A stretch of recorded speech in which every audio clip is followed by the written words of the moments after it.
trainees, today we will have a short demonstration for the bed making. So as I said, we will first prepare the different types of linen. So the first one is the bed pad. And then the fitted sheets, the first sheet, and then followed by the second sheets, and also the blanket, and then the third sheets, and the last is the bed cover.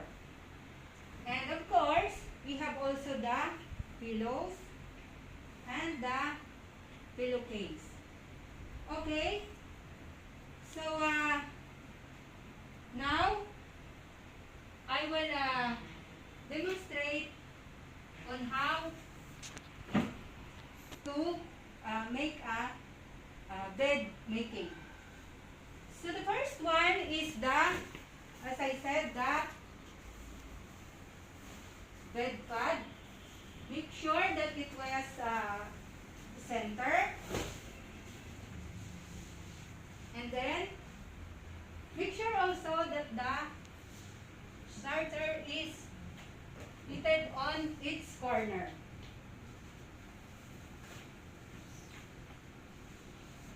Okay? And then, flatten. Okay? Then, just remove a little.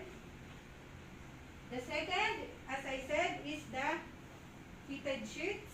So, make sure also that you will spread in the center.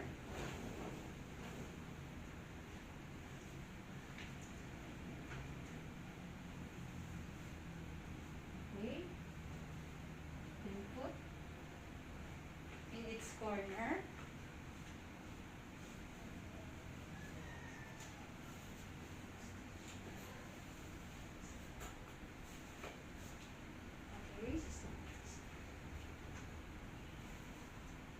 So, flatten. And then, the next, this is the first the first sheet. Make sure that it was on the right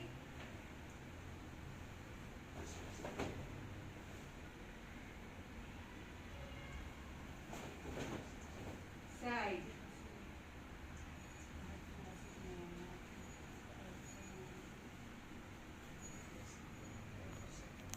Then always make sure that it was flattened.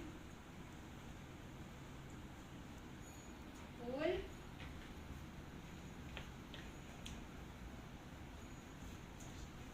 And then tap. Then miter. Okay.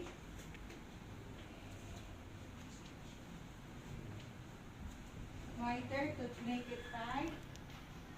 And the other corner also. Tap. And then miter. Okay.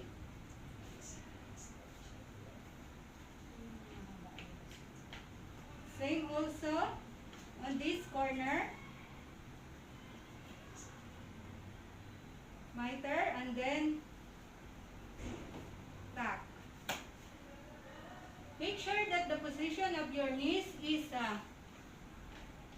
you bend it in a right position, okay? And then same also here. Miter, 90 degree, and then tack. Okay? Then pull. Then the second one, be always mindful that make sure that it was on the wrong side. Okay?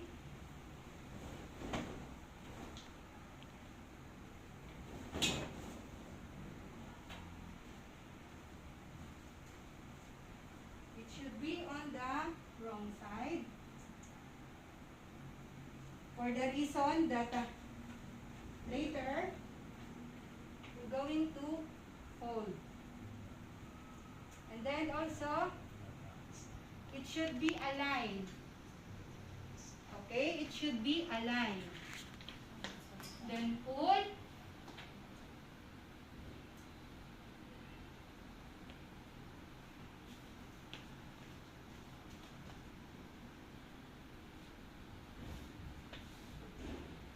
Leave it as it is first.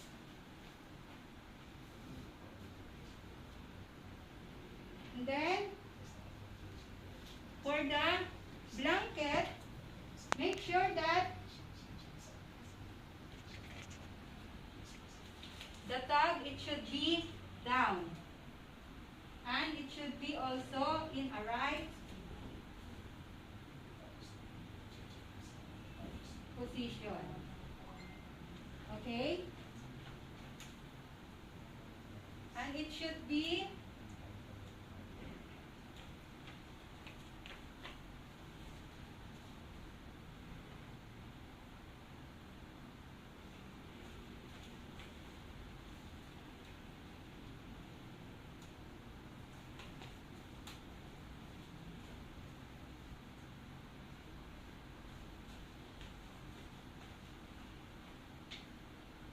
trainees, for the blanket, make sure that the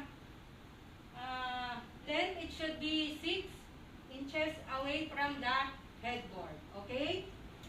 Then leave it as it is. And then for the third sheet, again,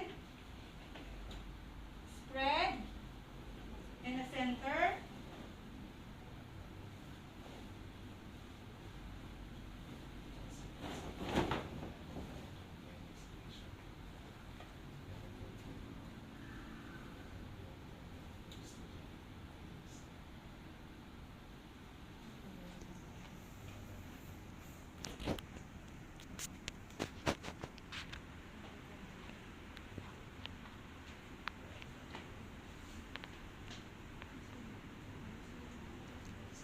Okay, trainees, please come here. Just take a look.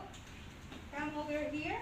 As I said, the blanket should be away at 6 inches. And then the third sheet, it should be overlap with the blanket for the reason that you will fold it or you will tuck in. Okay, do you copy?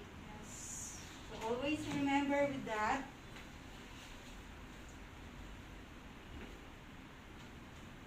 Okay, and then flatten by the forehand. And this is the reason why I told you that make sure it is on the wrong side. You have to fold it first like this, half.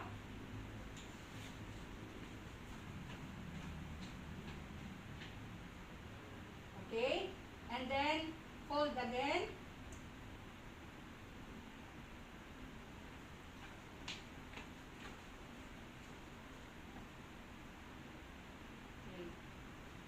You remember, trainees? Good. Now, it's time to tuck. The first you will tuck is over here. So you have to tuck it to make it tight.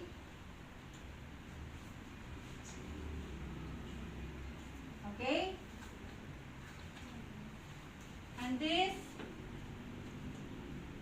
it should be miter at 90 degrees, and then tuck this side.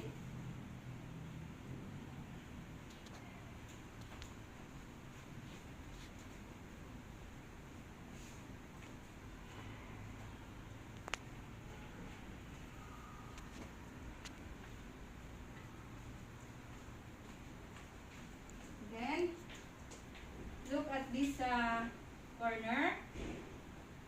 It should be miter on 90 degrees, and then tuck, and then look, it should be tight and fold. Okay,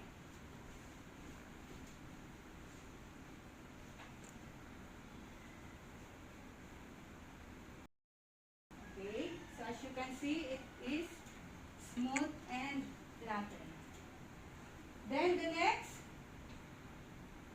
put the cover.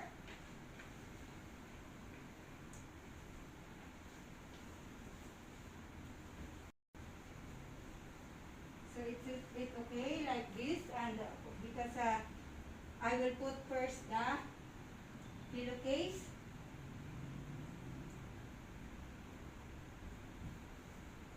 Okay, make sure that this side, it should be on this side. Then, flatten by the forehand.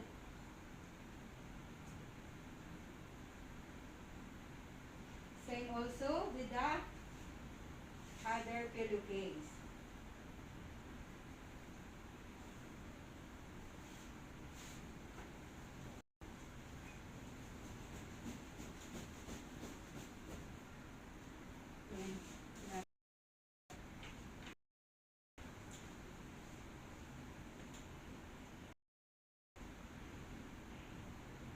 Okay.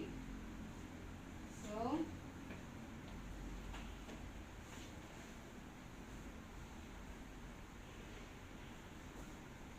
from this side, get the center.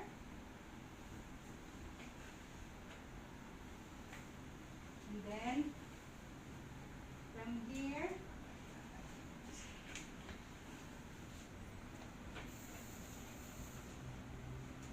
and then, pull.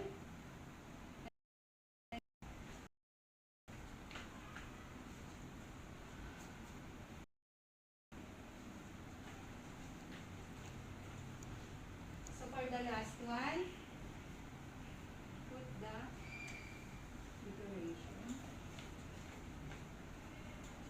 So, trainees, short demonstration of the traditional bed making.